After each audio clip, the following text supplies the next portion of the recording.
नमस्कार मित्रमैत्रिणींनो.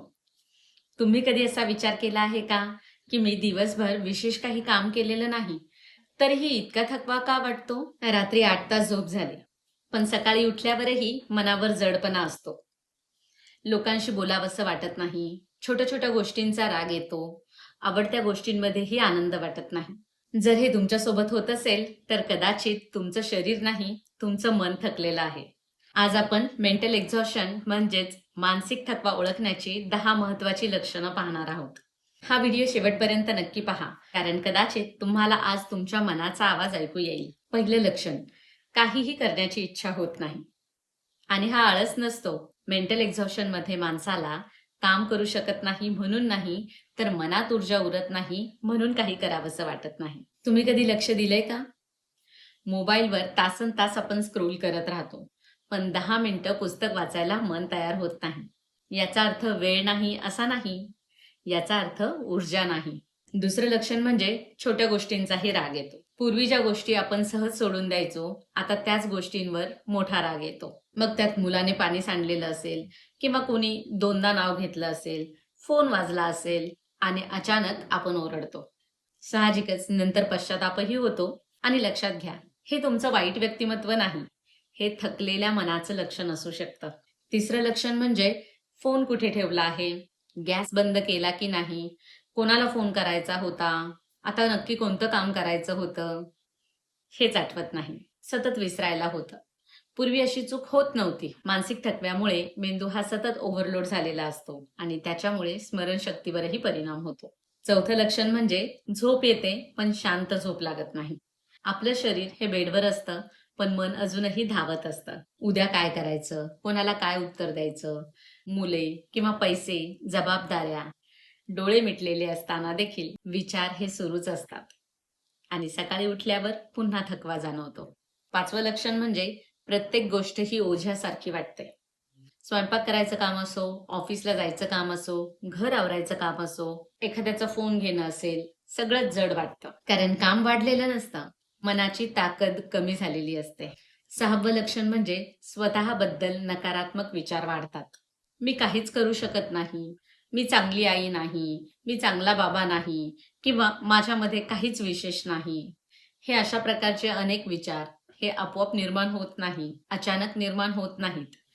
जेव्हा मन हे सतत थकलेलं असतं, तेव्हा असे विचार मनात निर्माण होतात आणि तेव्हा आपला आत्मविश्वासही कमी होतो. सातवं लक्षण म्हणजे लोकांपासून दूर राहावंसं वाटतं. लोकांमध्ये मिक्स व्हायला, लोकांमध्ये जायला आवडत नाही. फोन उचलायची इच्छा होत नाही, मेसेजचं उत्तर द्यावं असं वाटत नाही, कोणाला भेटावंसं वाटत नाही. याचा अर्थ तुम्ही त्या लोकांचा तिरस्कार करता असं नाही, तुमच्याकडे भावनिक ऊर्जाच उरलेली नसते, म्हणून हे सगळं होतं. आठवं लक्षण म्हणजे आनंद देणाऱ्या गोष्टीतही आनंद वाटत नाही. पूर्वी आवडणारी गाणी, चित्रपट असतील, फिरायला जाणं असेल, खरेदी करणं असेल, कोणतीच गोष्ट उत्साह देत नाही, आनंद देत नाही. आणि हा एक महत्वाचा संकेत आहे की तुमच्या मनाला आता विश्रांतीची गरज आहे. 9वं लक्षण म्हणजे सतत अपराधी वाटत राहणं. आपण विश्रांती घेतली तरीही अपराधी वाटतं, किंवा मी वेळ वाया घालवत आहे, किंवा मी अजून काम करायला हवं.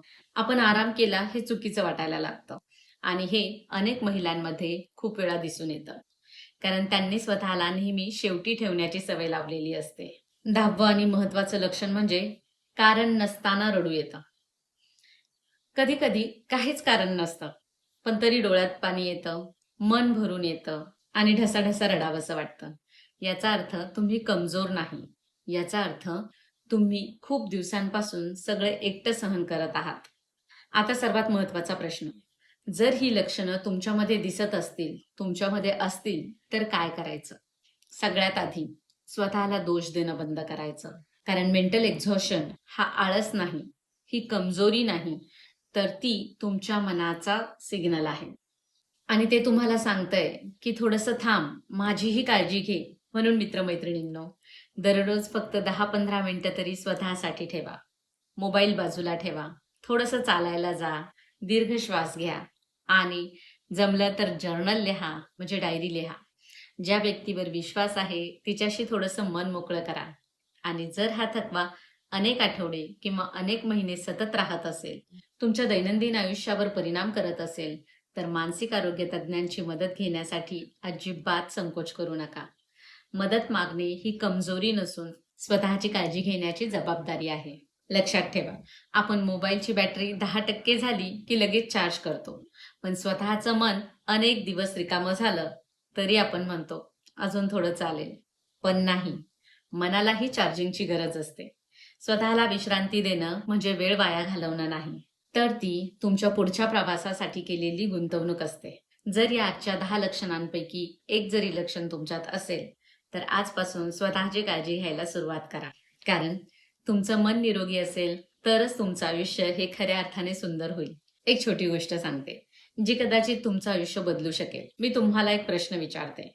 जर तुमची सर्वात जवळची मैत्रीण तुमच्याकडे आली आणि म्हणाली, मी खूप थकले आहे आणि आता माझ्यात काहीच ताकद उरलेली नाही, तर तुम्ही तिला काय म्हणाल?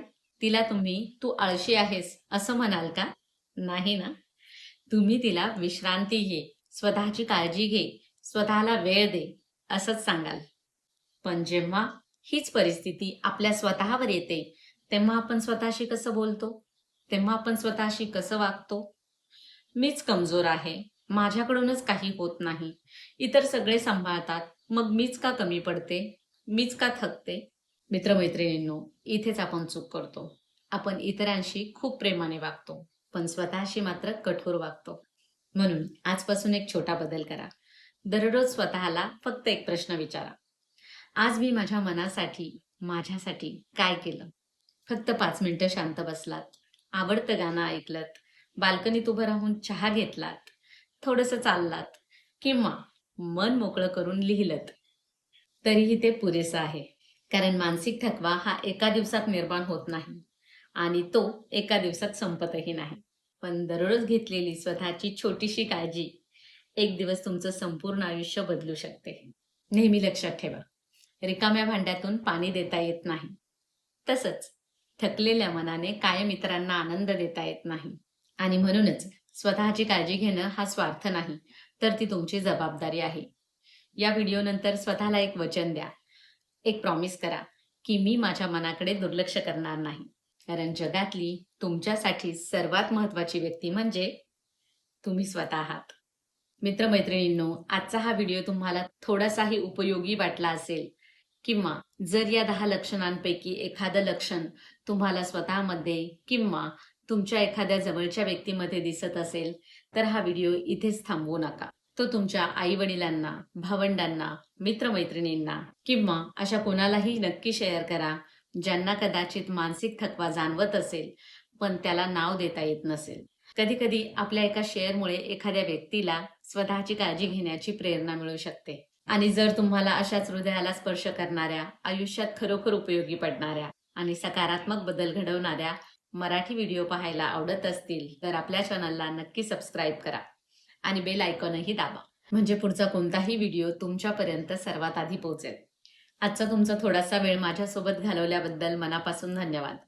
पुन्हा भेटूया एका नवीन, अर्थपूर्ण आणि आयुष्याला दिशा देणाऱ्या विषयासह. तोपर्यंत स्वतःची आणि आपल्या मनाची नक्की काळजी घ्या. भेटूयात पुढील नवीन व्हिडिओमध्ये. धन्यवाद.